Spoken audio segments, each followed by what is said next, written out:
गत 3 वर्षों से लगातार हिंदुस्तान भर में उधमपुर ज़िले को सर्वप्रथम अव्वल नंबर का ज़िला घोषित किया गया है आंकड़ों सहित PMGSY कंस्ट्रक्शन के नुक्ते नज़र से। इसके लिए हम प्रधानमंत्री मोदी जी के आभारी हैं। जिस प्रकार प्रधानमंत्री ने ग्रामीण क्षेत्रों को प्राथमिकता देकर के उनको विकसित क्षेत्रों के स्तर पर लाने का एक प्रण किया है, उसी का हम लाभ प्राप्त करते हुए उसी मुहिम को आगे बढ़ाते हुए आज ये स्थिति आई है कि दूर दराज के इस चुनावी क्षेत्र के हिस्से, जैसे उधमपुर में गोल्डी का क्षेत्र है, यहाँ पर दूर दराज हल्टी मॉल की सड़कें जो रुकी पड़ी थी कई वर्षों से, कहीं कहीं फॉरेस्ट क्लियरेंस के कोई झगड़े थे, कहीं कहीं कंट्रैक्टर को लेकर के झगड़े थे, उनको समाप्त कर दिया गया। और साथ ही साथ हमने एक नई कार्यशैली इंट्रोड्यूस करने का प्रयास किया है कि ग्रामीण सड़कों की प्राथमिकता कौन सी सड़क होनी चाहिए, कौन नहीं, इसकी प्राथमिकता वहाँ के पंच, सरपंच, BDC, DDC तय करेंगे। MLA और MP अपना सुझाव देंगे, लेकिन आखिरी जो चयन होगा वो वहाँ के जनप्रतिनिधि का, क्योंकि जैसे मोदी जी ने हमें ये सिखाया है कि हम ग्रास रूट प्रजातंत्र को सुदृढ़ करें, तो उसकी लेटर एंड स्पिरिट का अर्थ ये है, उसका भाव ये है कि हम वहाँ के चुने हुए जनप्रतिनिधि, जिसने वहाँ के लोगों के आगे अपनी बात रखनी है, उनके आगे उसकी जवाब तलबी है, उसकी प्राथमिकताओं को भी हम अहमियत दें, महत्व दें। घाटी में टारगेटिंग किलिंग सर एक बार फिर शुरू हो गई।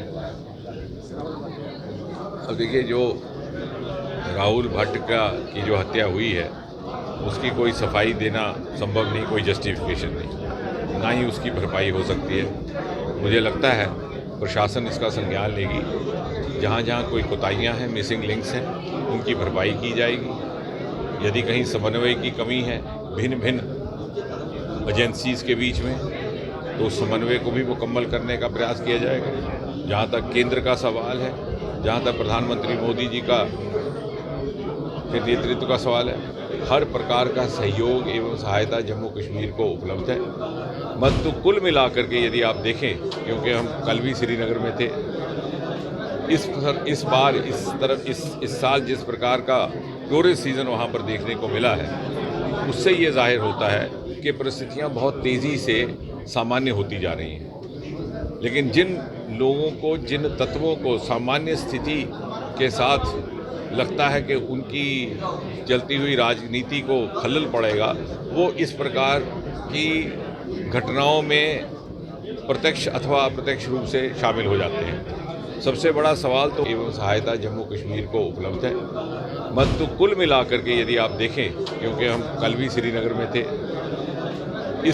इस साल जिस प्रकार का टूरिस्ट सीज़न वहाँ पर देखने को मिला है, उससे ये जाहिर होता है कि परिस्थितियाँ बहुत तेज़ी से सामान्य होती जा रही हैं। लेकिन जिन लोगों को, जिन तत्वों को सामान्य स्थिति के साथ लगता है कि उनकी चलती हुई राजनीति को खलल पड़ेगा, वो इस प्रकार की घटनाओं में प्रत्यक्ष अथवा अप्रत्यक्ष रूप से शामिल हो जाते हैं। सबसे बड़ा सवाल तो उन राजनीतिज्ञों पर है कि जिन्होंने पिछले 2 दिन से इस हत्या के बाद बयानबाजी तो की है, लेकिन एक बार भी ना पाकिस्तान का नाम लिया है, ना किसी आतंकी का नाम लिया है। तो जिनको टेररिस्ट को टेररिस्ट कहने में हिचक हो, वो अगर हाई मॉरल ग्राउंड लेकर के कहें कि समाज इकट्ठा होकर के चले, इसका अर्थ ये है कि वो अपने आप से भी धोखा कर रहे हैं, अपनी जनता से भी। आतंक को आतंक कहना और उसके लिए निष्ठा और साहस रखना, यही हमारे समाज की ताकत है। और मुझे विश्वास है कि ये कुल मिलाकर के आतंक का आखिरी अध्याय है जो जम्मू कश्मीर में देखने को मिल रहा है। अमरनाथ यात्रा के लिए क्या उसके लिए मजबूती रखेंगे? मुझे लगता है कि हमें आश्वस्त रहना चाहिए। जिस प्रकार से केंद्र सरकार और गृह मंत्रालय ने LG सरकार के साथ समन्वय बना करके व्यवस्थाएं स्थापित करने का एक क्रम शुरू किया है, मुझे लगता है हम सब आश्वस्त रहें।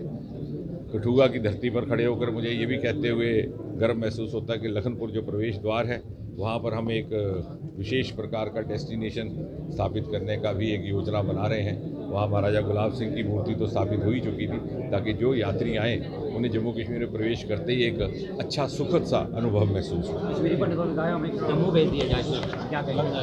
वही क्या रखें सर?